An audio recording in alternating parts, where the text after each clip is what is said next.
मुंबई पुणे एक्सप्रेसवेवर ट्रेलरची कारला धडक, प्रवाशाचा जागीच मृत्यू, 2 जण जखमी. मुंबई पुणे एक्सप्रेसवेवर एका ट्रेलरने समोरील कारला जोरदार धडक देत समोर उभ्या असलेल्या प्रवाशाला धडक दिल्याने भीषण अपघात झाला. या अपघातात प्रवाशाचा जागीच मृत्यू झाला असून कारमधील 2 प्रवाशी जखमी झाले आहेत.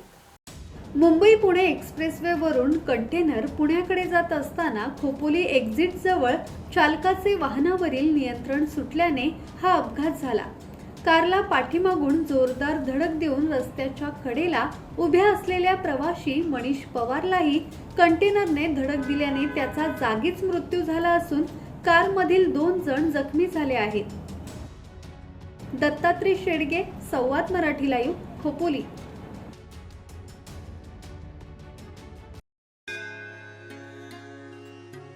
श्री गणपती संस्थान महड, तालुका खालापूर, जिल्हा रायगड.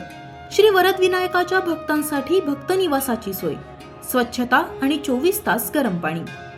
सीसीटीव्हीची नजर. आगाऊ नोंदणीसाठी संपर्क करा 02192 26 69 12 72 76 47 38 54.